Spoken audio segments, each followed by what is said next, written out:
तो हेलो साथियों, नमस्कार। स्वागत है आपका आपके अपने चैनल सक्सेस जंक्शन एक कदम सफलता की ओर में।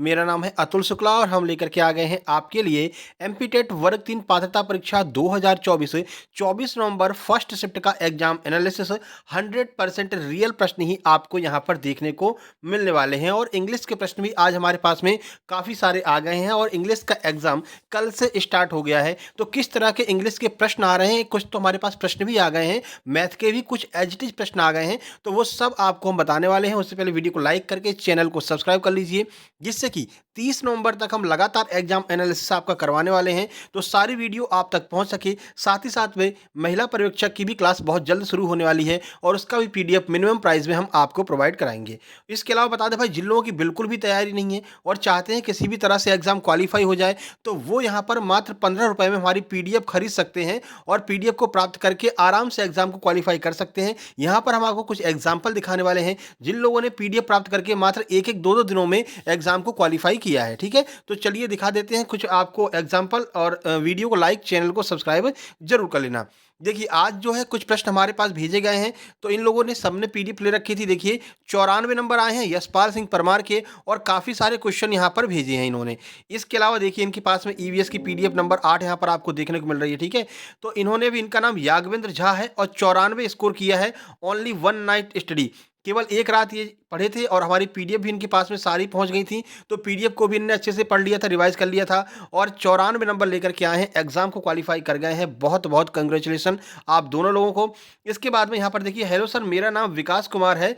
कल थोड़ा लेट ये क्वेश्चन भेज पाए थे भाई, हमारी 23 वाली वीडियो आज सुबह आई है, कल हम थोड़ा फंक्शन में गए थे। देखिए, थैंक्स सर, इनके 112 नंबर आए हैं। आपकी पीडीएफ से बहुत हेल्प मिली, स्पेशली पेडागोजी की PDF, thank you very much. तो पेडागोजी की जो पीडीएफ है वो बहुत ज़्यादा मदद कर रही है लोगों को, हर एक सब्जेक्ट की पेडागोजी हमने वहाँ पर प्रोवाइड कराई है। तो आप भी अपनी पीडीएफ प्राप्त करके बढ़िया तरीके से तैयारी करके एग्जाम को क्वालिफाई कर सकते हैं। तो पीडीएफ आप लोग जरूर प्राप्त कर लेना। ठीक है, कैसे पीडीएफ को प्राप्त करना है तो वो आप यहाँ पर देख सकते हैं, आपको एक स्कैनर दिख रहा होगा, इसका स्क्रीनशॉट खींच लीजिए। इसी पर आपको 15 रुपए का पेमेंट करना है। स्क्रीनशॉट खींचना है, स्क्रीनशॉट खींचने के बाद अपने गूगल पे, पेटीएम, फोन पे में जाइए, वहाँ पर जो स्कैन करने वाला ऑप्शन होता है उस पर क्लिक करना है। गैलरी में जाना है, बाईं तरफ गैलरी का आइकन रहता है, वहाँ से जैसे ही आप इस स्क्रीनशॉट को सिलेक्ट करेंगे, ऊपर सक्सेस जंक्शन नाम आ जाएगा। इसी पर आपको 15 रुपए का पेमेंट करके पेमेंट का स्क्रीनशॉट 7052547003 इस नंबर पर आपको सेंड कर देना है। आपको जो है आधे घंटे के अंदर पीडीएफ आपको भेज दी जाएगी। अगर थोड़ा बहुत देर होता है तो एक बार व्हाट्सएप की डीपी चेक कर लेना, वहां पर हम अपडेट करते रहते हैं कि ये पीडीएफ इतने बजे सेंड की गई है, नेक्स्ट पीडीएफ कितने बजे सेंड की जाएगी, तो उसी आधार पर हम लोग पीडीएफ सेंड करते रहते हैं। ठीक है, चलिए शुरुआत करते हैं। एनवायरनमेंट से हम शुरुआत करने वाले हैं। देखिए, आज का पहला प्रश्न कौन सा है, बच्चों को सूर्य का प्रकाश न मिलने से किस विटामिन की कमी हो जाती है। पूरा डिटेल में अपन ने इसमें इसके बारे में पीडीएफ में पढ़ाया था आपको कि जो विटामिन डी है वो हमें सूर्य के प्रकाश से मिलती है। और कल भी यह प्रश्न आया हुआ था कि किस सूर्य के प्रकाश से कौन सी विटामिन मिलती है, हमारा शरीर कौन सी विटामिन स्वयं बनाता है, तो उसका भी आंसर विटामिन डी था। आज सुबह 23 तारीख वाला हमने एग्जाम एनालिसिस कराया है, कल सेकेंड शिफ्ट का, उसको भी आपको दिख लेना, वहां पर भी बहुत महत्वपूर्ण प्रश्न आए हैं। देखिए, विटामिन डी इसका बिल्कुल सही आंसर हो जाएगा। कुछ महत्वपूर्ण जानकारी देख लीजिए। बच्चों को सूर्य का प्रकाश ना मिलने से विटामिन डी की कमी हो जाती है। विटामिन डी क्या क्या हेल्प करता है, तो मजबूत हड्डियों, दांतों के निर्माण और रख रखाव में मदद मदद करता है। शरीर सूर्य से विटामिन डी बना सकता है, यही कल पूछा गया था कि विटामिन डी किसकी मदद से बनती है, तो सूर्य की मदद से शरीर अपने आप विटामिन डी बना लेता है। ठीक है, तो आपको हर शिफ्ट की एग्जाम एनालिसिस देख करके जाना है। बाकी 17 तारीख के बाद जो भी एग्जाम एनालिसिस हमने कराई हैं वो हम आपको जो है पीडीएफ इसी 15 रुपये वाली पीडीएफ के साथ प्रोवाइड कराएंगे। और 17 से पहले की जो पीडीएफ है वो आपको Telegram channel success junction live पर मिल जाएंगी, तो वो वहाँ से आप डाउनलोड कर लेना। ठीक है, देखिए, लेकिन शिशुओं को सूर्य से जरूरी विटामिन डी सुरक्षित रूप से नहीं मिल पाता है, क्योंकि अगर आप उनको नहीं लेकर जाएंगे सूर्य के प्रकाश में, विटामिन डी नहीं मिल पाएगा। स्तनपान करने वाले शिशुओं को अगर भरपूर मात्रा में धूप नहीं मिलती है तो विटामिन डी की कमी और रिकेट्स नामक जो रोग होता है जिसमें हड्डियां कमजोर हो जाती हैं, यह खतरा हो सकता है। ठीक है, तो एक प्रश्न ये भी क्लियर हो गया कि रिकेट्स बीमारी किससे होती है, विटामिन डी की कमी से। विटामिन डी की कमी की होने की वजह क्या होती है, आहार में विटामिन डी की अगर कमी होगी तो विटामिन डी की कमी शरीर में हो जाएगी। शरीर द्वारा विटामिन डी का सही तरीके से अवशोषण या इस्तेमाल नहीं करना, तो धूप में आपको जरूर बैठना चाहिए। और अब तो सर्दियां भी आ गई हैं, अच्छे से धूप में बैठा कीजिए। अगला है चंद्रयान 1। इसके बारे में तो अलग से ही वीडियो बना रखी है, चंद्रयान 1, 2, 3 स्पेशल वीडियो इसके ऊपर बना रखी है, तो वो भी आपको इसी पीडीएफ के साथ में सेंड कर दी जाएगी। चंद्रयान 1, 2, 3 चंद्रयान से प्रश्न लगातार पूछे जा रहे हैं, तो तीनों के बारे में हमने पढ़ा रखा है। आपको वीडियो भी मिल जाएगी और पीडीएफ भी आपको मिल जाएगी, देख लेना। देखिए 22 अक्टूबर 2008 को चंद्रयान 1 को लॉन्च किया गया था। कुछ महत्वपूर्ण जानकारी देख लेते हैं। चंद्रयान 1 भारत का पहला चंद्र मिशन है। 22 अक्टूबर 2008 को SDSC SHAR यानी कि श्रीहरिकोटा से इसको जो है लॉन्च किया गया था। यह अंतरिक्ष यान चंद्रमा की रासायनिक, खनिज और फोटो भूवैज्ञानिक मानचित्रण के लिए सतह से 100 किलोमीटर की ऊंचाई पर चंद्रमा के चारों ओर परिक्रमा जो है यह कर रहा था। अंतरिक्ष यान Bharat, America, Britain, Germany, Sweden और बुल्गारिया में निर्मित 18 वैज्ञानिक उपकरणों को यह लेकर के गया था। सभी प्रमुख मिशन उद्देश्यों को सफलतापूर्वक पूरा करने के बाद मई 2009 के दौरान कक्षा को 200 किलोमीटर तक बढ़ा दिया गया। उपग्रह ने चंद्रमा के चारों ओर 3400 से अधिक परिक्रमाएं की और 29 अगस्त 2009 को अंतरिक्ष यान के साथ संपर्क टूट जाने पर यह मिशन समाप्त हो गया था। तो 29 अगस्त 2009 को इस मिशन को समाप्त कर दिया गया। तो कब शुरू किया गया, कब समाप्त किया गया, पूरी जानकारी आपको हमने दे दी है। अगला प्रश्न पूछा गया है, भूस्खलन वाले स्थान को क्या कहते हैं? तो जहां पर भूस्खलन होता है, जमीन खिसक जाती है, तो उसको हम भूस्खलन प्रवण क्षेत्र कहते हैं। चलिए देख लीजिए। तो भूस्खलन वाले स्थान को भूप्रवण क्षेत्र कहते हैं। भूस्खलन गुरुत्वाकर्षण के कारण मिट्टी या चट्टानों के किसी ढलान के नीचे खिसकने की घटना है। यह एक प्राकृतिक खतरा है और अगर नुकसान बड़ी मात्रा में होता है तो यह एक आपदा भी बन सकती है। अब देखिए कहाँ पर ये भूस्खलन होता है, ये देख लीजिए। तो ये आपका होता है खड़ी ढलान वाली जो भूमि होती है, जोड़ों और दरारों वाले स्थान पर, ढीली मिट्टी वाले स्थान पर, वनों में आग लगने वाले स्थान, नदी और नाले पर ये जो है भूस्खलन होता है। और भी आप यहाँ पर देख सकते हैं। चलिए अगला देख लेते हैं। अगला क्वेश्चन है, शिक्षा का अधिकार अधिनियम कब लागू किया गया था? तो 1 अप्रैल 2010 को आरटीई एक्ट को लागू किया गया था। आया कब था? अलग डेट में। लागू कब किया गया? अलग डेट में। और ये आरटीई के बारे में पहले भी आपको हम बहुत कुछ बता चुके हैं। शिक्षा नीति जब पढ़ा रहे थे तो आरटीई एक्ट के बारे में बहुत कुछ बताया है। अब अपनी पीडीएफ में वो मिल जाएगा। देखिए तो शिक्षा का अधिकार अधिनियम आरटीई यानी निःशुल्क और अनिवार्य बाल शिक्षा का अधिकार अधिनियम 2009। तो ये आया कब था? 2009 में। लागू कब से हुआ? 1 अप्रैल। आज आपसे लागू करने की डेट पूछी गई थी। बहुत सारी डेट्स आज पूछी गई हैं। कौन कौन सी डेट पूछी गई हैं उसको हम अभी बताने वाले हैं। देखिए भारत की संसद ने 4 अगस्त 2009 को इसको पारित कर दिया था। यह अधिनियम 1 अप्रैल 2010 से लागू माना जाता है। इस अधिनियम के लागू होने के बाद भारत उन 135 देशों में शामिल हो गया जहां शिक्षा को हर बच्चे का मौलिक अधिकार बनाया गया है। कुछ खास बातें देख लीजिए क्योंकि इससे प्रश्न बन सकते हैं आगे और। तो यह अधिनियम भारतीय संविधान के अनुच्छेद 21A के तहत बना है। इस अधिनियम के तहत 6 से 14 साल के बच्चों को मुफ्त और अनिवार्य शिक्षा दी जाएगी। इस अधिनियम के तहत प्राथमिक स्कूलों में न्यूनतम मानदंडों को तय किया गया है। इस अधिनियम के तहत उचित रूप से प्रशिक्षित शिक्षकों की नियुक्ति की व्यवस्था की गई है। आपकी जो ज्वाइनिंग होगी वो आरटीई एक्ट के तहत ही होगी और आपको बिल्कुल भी यहाँ पर बच्चों को दंड नहीं देना है। ये सब बातें आरटीई एक्ट में कही गई हैं। तो कब आया था, कब लागू किया गया, पूरी जानकारी आपको हमने बता दी। इससे पहले भी एक बार ये आ चुका है कि 6 से 14 वर्ष के बच्चों के लिए कौन सा एक्ट काम करता है, तो ये आरटीई एक्ट काम करता है। देखिए अगला प्रश्न देख लीजिए। अगला प्रश्न है, जानवरों को धीरे धीरे चबाकर खाने की प्रक्रिया को क्या कहते हैं? जानवर जो है धीरे धीरे खाने को खाते हैं चबा करके। आपने देखा होगा कभी कभी ये जो जानवर आपकी भैंस वगैरह होती हैं जुगाली करती हैं ना, तो इसको हम क्या कहते हैं? जो धीरे धीरे खाना खाते हैं उसको हम जुगाली करना कहते हैं। पाचन का एक विशेष प्रकार है जानवरों के लिए। यह जुगाली समय समय पर छोटे छोटे टुकड़ों के रूप में मुंह में वापस आती है जिसे जानवर चबाता है। इस प्रक्रिया को जुगाली करना कहते हैं और ऐसे जानवरों को हम जुगाली करने वाले जानवर कहते हैं।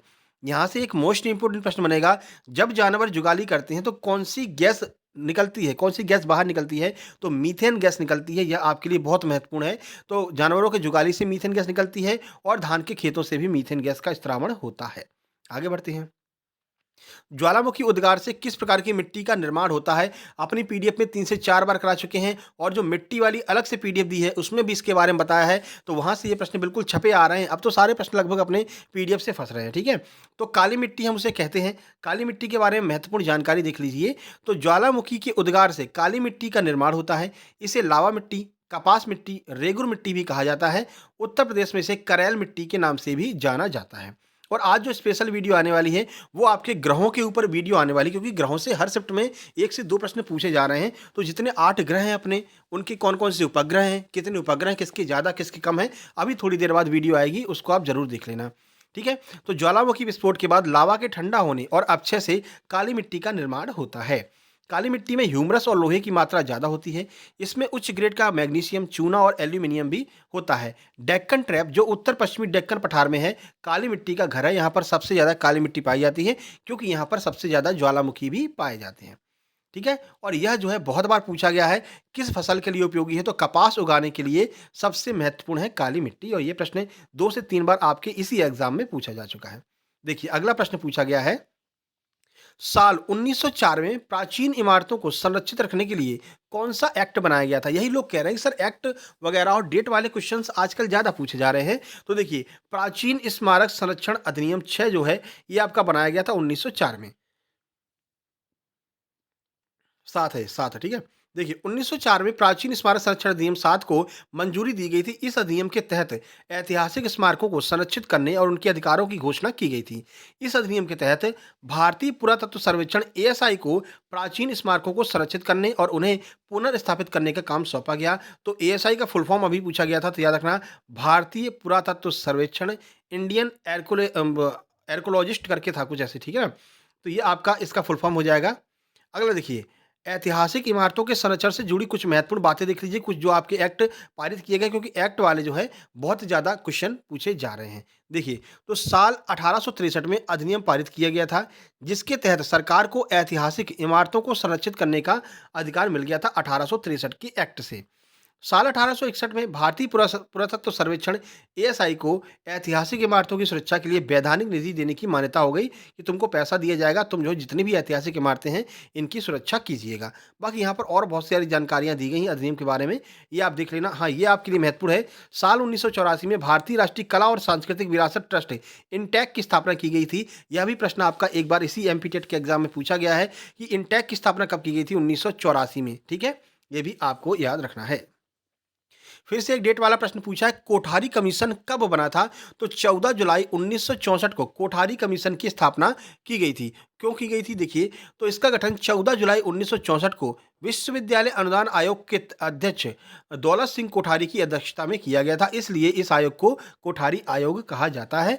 14 जुलाई 1964 को यह जो है आयोग बना था। ठीक है, तो और भी बहुत सारे प्रश्न हमारे पास पहुँचाए गए हैं, लेकिन वीडियो बहुत लंबी हो जाएगी, तो उन प्रश्नों को हम पीडीएफ के माध्यम से आपको प्रोवाइड करा देंगे, ठीक है?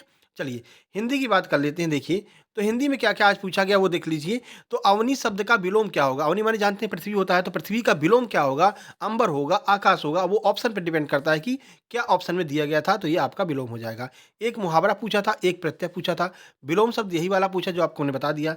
एक पर्यायवाची पूछा था, एक उपसर्ग आपसे पूछा गया था। गद्यांश की बात करते हैं तो आतंकवाद पर आधारित एक गद्यांश पूछा गया था, आतंकवाद से संबंधित, और यहाँ पर इस गद्यांश का जो है शीर्षक भी आपसे पूछा गया था। एक पद्यांश आपका 5 नंबर का, गद्यांश 10 नंबर का। इसी में आपसे ग्रामर के सवाल पूछे गए थे। अनेक शब्दों के लिए एक शब्द, यह भी आपका पूछा गया है, और एक प्रश्न आपका हिंदी में वाइगॉत्स्की का पूछा गया है। बाकी जो हिंदी पेडागोजी है वो अपनी पीडीएफ से आ रही है, आपको ऊपर एग्जाम्पल भी हमने दिखा दी। हमने हिंदी पेडागोजी की पीडीएफ भेजी थी, जिनके 112 नंबर आए हैं, तो उनको पेडागोजी की पीडीएफ से बहुत मदद मिली थी। ठीक है, तो आप भी पीडीएफ प्राप्त कर लीजिए। चलिए भैया, बाल विकास की बात कर लेते हैं। देखिए, तो ये आपका हो जाएगा लॉजिकल समझ पर आधारित, लगभग 3 प्रश्न आपके पूछे गए हैं। ठीक है, इसके अलावा किंडरगार्टन पद्धति के जनक कौन है, यह आपसे पूछा गया था।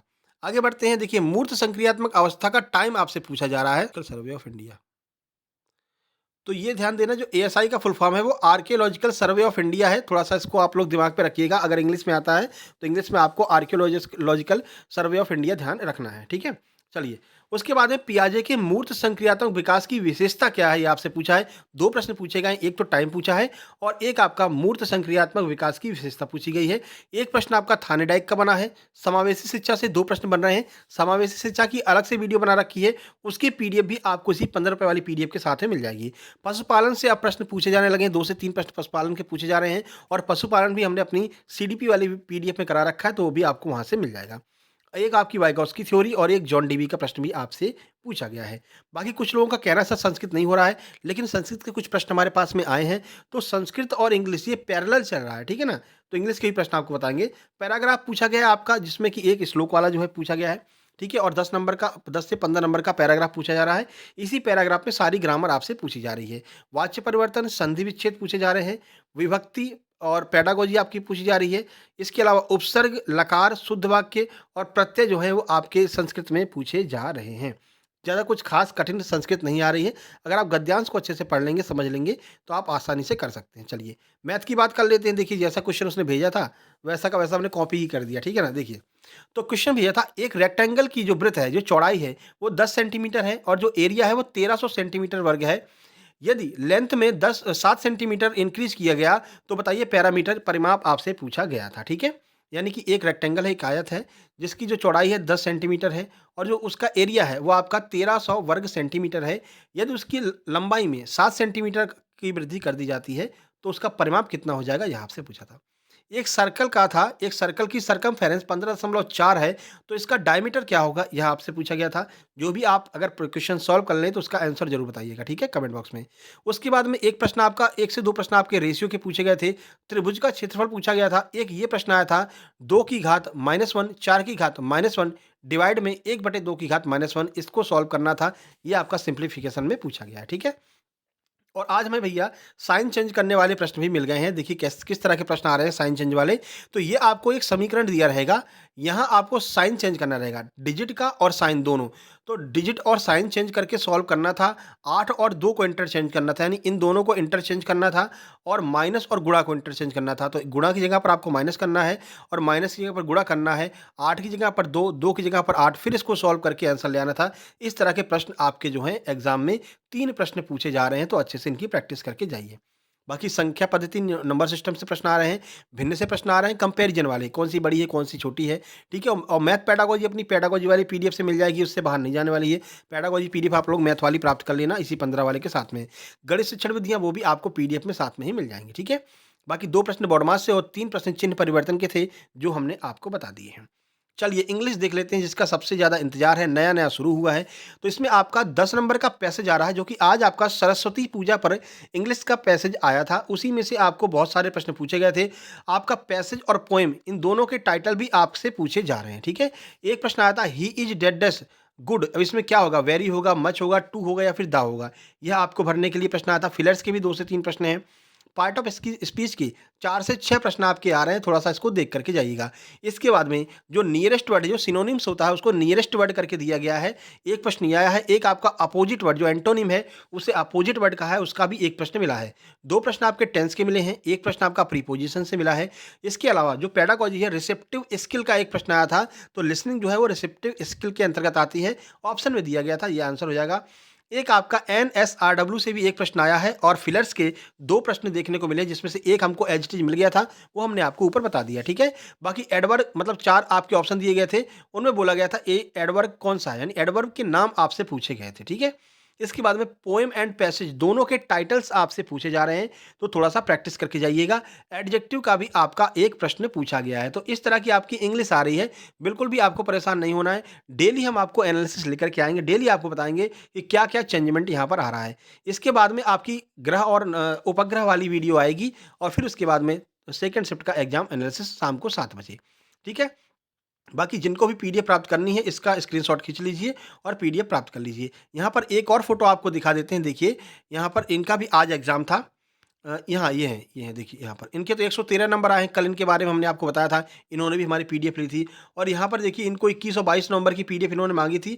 हालांकि इनका मैसेज बहुत नीचे चला गया था, तो 21-22 की नहीं भेज पाए थे, लेकिन इन्होंने भी पीडीएफ प्राप्त की थी। और इनके भी भैया कितने 95 नंबर आए हैं। नाम है इनका अभिषेक निरंजन, 95 नंबर, एग्जाम को क्वालिफाई कर लिया है हमारी पीडीएफ के माध्यम से। तो आपको भी बहुत बहुत कंग्रेचुलेसन। मेंस की तैयारी कीजिए, मेंस की तैयारी भी हम आपकी करवाएंगे, ठीक है। तो पीडीएफ के लिए आपको इसका स्क्रीनशॉट खींचना है। इसको डायरेक्ट आप व्हाट्सएप पे डालेंगे तो भी वहाँ पर आपका जो है पेमेंट करने का ऑप्शन आ जाएगा, और नहीं तो आपको गूगल पे, पेटीएम, फ़ोनपे खोलना है, जो भी हो आपके पास में। स्कैनर वाले ऑप्शन में जाना है और यहाँ पर आपको गैलरी का आइकन मिलेगा। गैलरी के आइकन पर क्लिक करके ये फ़ोटो सिलेक्ट करना है। जैसे ही सिलेक्ट करेंगे, ऊपर आपका आ जाएगा सक्सेस जंक्शन के नाम से, या अतुल शुक्ला, जो भी आ जाए। 15 रुपये का पेमेंट करना है और उस स्क्रीनशॉट को पेमेंट वाले को 7052547003 पर सेंड करना है और अपनी पीडीएफ प्राप्त कर लेना, ठीक है। नीचे आपको नेगेटिव कमेंट्स भी देखने को मिलेंगे। बहुत सारे लोग नेगेटिव कमेंट करते हैं अलग-अलग चैनल से आकर के, शुक्ला सर की पीडीएफ बहुत चल रही है, चलो नेगेटिव कमेंट कर आएँ। लोग कम मँगाएँगे तो कॉम्पिटिशन कम होगा, क्योंकि शुक्ला सर की पीडीएफ पढ़ कर के लोग 2-2 दिन, 4-4 दिन में क्वालीफाई कर रहे हैं। हालाँकि उनकी पहले से भी तैयारी होती है, ऐसी बात नहीं, पहले से भी तैयारी रहती है। हमारी पीडीएफ उस तैयारी को और बूस्ट कर देती है, जिससे कि एग्ज़ाम क्वालीफाई हो जाता है। बाकी जिनने नहीं तैयारी की होती है, उनको भी थोड़ी बहुत मदद तो मिल ही जाती है, इतना तो हो ही जाता है कि वो एग्ज़ाम क्वालीफाई कर सकते हैं। अच्छे नंबर नहीं, लेकिन एग्ज़ाम क्वालीफाई कर जाते हैं। और जो थोड़ा बहुत पढ़े हैं, वो हमारी पीडीएफ प्राप्त करके 105, 113, 127 नंबर तक लेकर के आते हैं, ठीक है? तो आप अपनी पीडीएफ प्राप्त कर लीजिएगा। और थोड़ा-सा अगर समय लगता है पीडीएफ देने में, तो एक बार डीपी चेक कर लेना व्हाट्सएप की, उस पर हम अपडेट देते रहते हैं कि अगली पीडीएफ कितने बजे भेजी जाएगी। तो उस टाइम पीरियड में जो लोग इकट्ठे होते हैं, उनकी पीडीएफ एक साथ में सेंड कर दी जाती है, ठीक है? पीडीएफ हर एक व्यक्ति को भेजी जा रही है, हर एक व्यक्ति के पास में पीडीएफ पहुँच रही है, बिल्कुल भी परेशान आपको नहीं होना है, बिल्कुल भी पैनिक आपको नहीं होना है। बाकी स्टेप बाय स्टेप आपको कमेंट बॉक्स में मिल जाएगा, किस तरह से पीडीएफ मँगा सकते हैं, ठीक है? चलिए, इसके बाद में ग्रह वाली वीडियो आने वाली है थोड़ी देर में, और उसके बाद में सेकंड शिफ्ट का एग्जाम एनालिसिस शाम को, ठीक है? चलिए फिर मिलते हैं। टेलीग्राम चैनल की लिंक डिस्क्रिप्शन बॉक्स में दी गई है। 17 तारीख तक एग्जाम एनालिसिस का पीडीएफ वहाँ पर डला हुआ है, उसको भी आपको जॉइन कर लेना, ठीक है? चलिए मिलते हैं सेकंड शिफ्ट में, तब तक के लिए नमस्कार, धन्यवाद।